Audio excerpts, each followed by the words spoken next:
Assalamualaikum warahmatullahi wabarakatuh. Perkenalkan, nama saya Gufron Almasir, NPM 18316106. Perkenalkan, nama saya Wayan Raditya, NPM 18316026.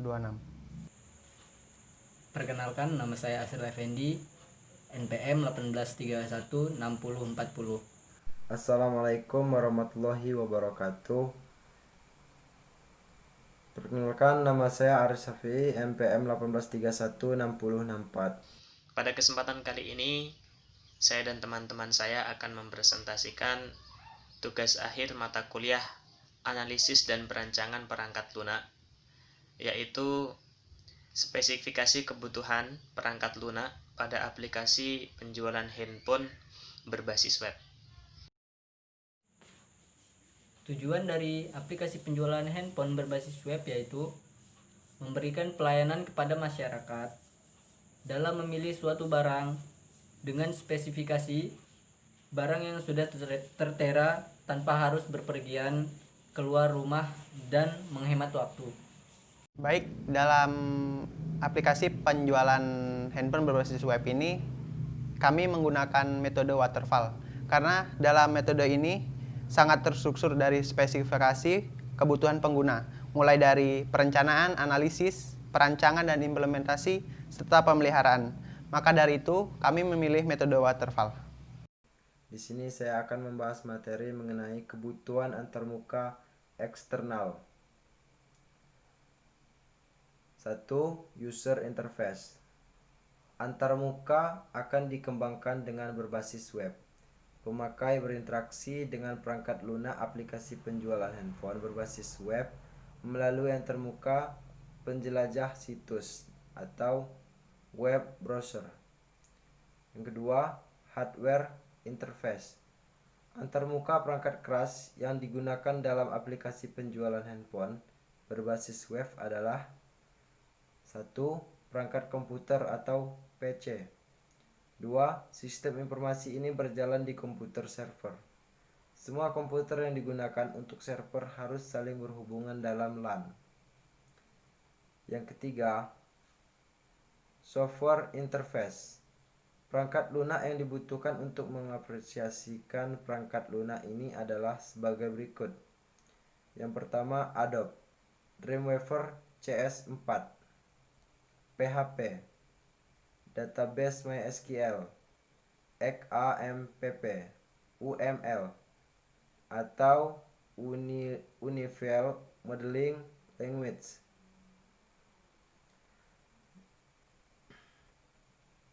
Dan yang terakhir, Communication Interface. Antarmuka komunikasi perangkat lunak untuk aplikasi penjualan handphone berbasis web menggunakan aplikasi web, karena perangkat lunak ini digunakan untuk mendukung model sistem client server. Use case diagram. Aplikasi penjualan handphone berbasis web yaitu mempunyai konsumen dan admin. Ya, kita bahas yang konsumen. Yang pertama, konsumen.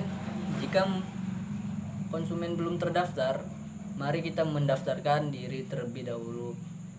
Kemudian setelah terdaftar, kita login.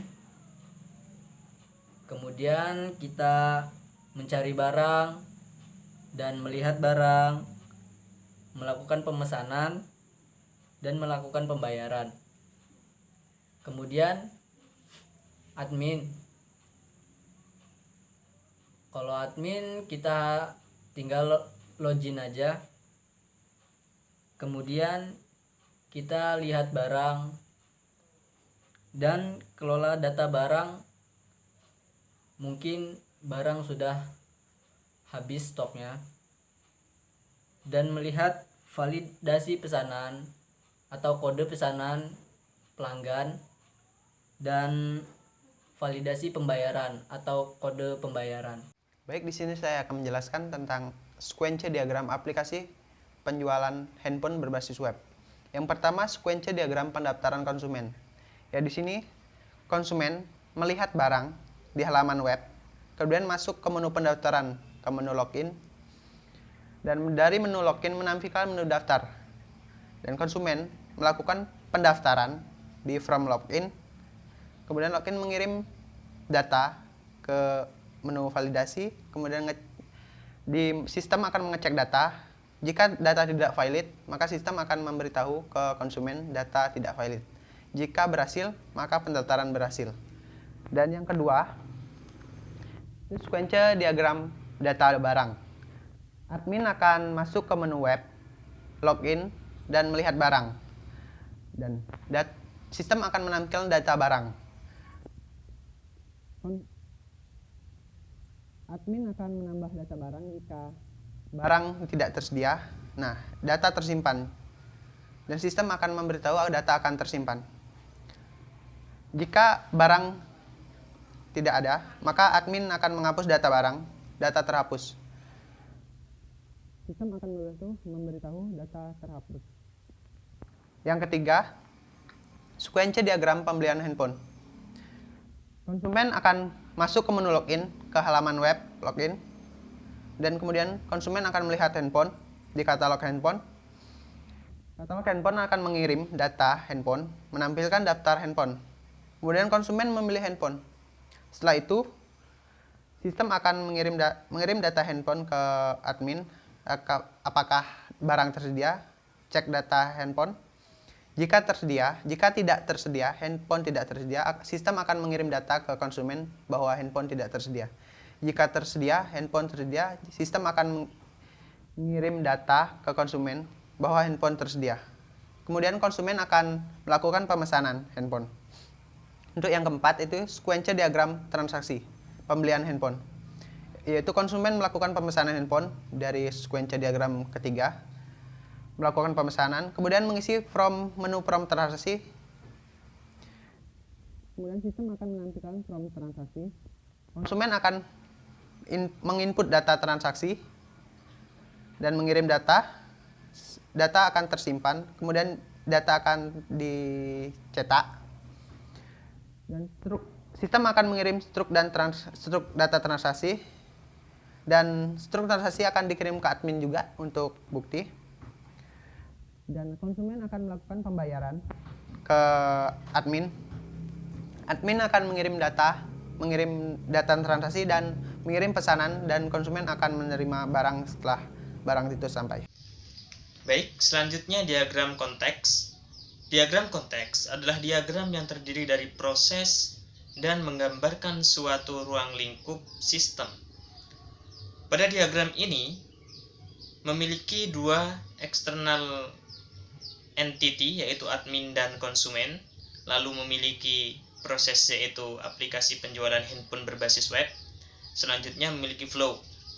Nah, flow di sini admin menginputkan data barang, lalu proses memberikan output berupa informasi data barang kepada konsumen. Setelah itu, proses memberikan output berupa transaksi pemesanan barang kepada admin. Selanjutnya, proses memberikan output berupa bukti transaksi kepada konsumen. Selanjutnya, rancangan antarmuka user. Pada rancangan antarmuka user, terdapat tampilan awal. Nah, pada tampilan awal ini, user disuguhkan dengan tampilan kategori handphone yang dijual pada web penjualan handphone dan promo handphone. Selanjutnya, antarmuka sign-up atau daftar. Nah, untuk login, sebelum login, user perlu mendaftarkan identitasnya, yaitu dengan memasukkan email, nama depan, nama belakang, nomor handphone, beserta pasportnya. Nah, selanjutnya yaitu login. Pada login, user dapat memasukkan email beserta pasportnya dan mengkonfirmasinya. Terakhir, antarmuka belanja. User menginputkan alamat berupa provinsi, kabupaten atau kota, kecamatan, desa, jalan, dan kode pos. Pengujian black box aplikasi penjualan handphone berbasis web. Yang pertama, rencana untuk pengujian konsumen. Yang harus kita itu adalah kasus ujinya, detail pengujian, dan jenis pengujian. Kita masuk yang pertama, lihat barang. Detail pengujiannya untuk melihat barang yang tersedia. Jenis pengujian black box. Daftar. Yang kedua, detail pengujian melakukan pendaftaran jika belum mempunyai akun.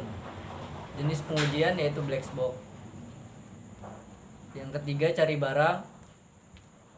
Detail pengujian melakukan pencarian dan melakukan penginputan barang atau pesanan. Jenis pengujian yaitu black box. Yang keempat, kita pesan barang.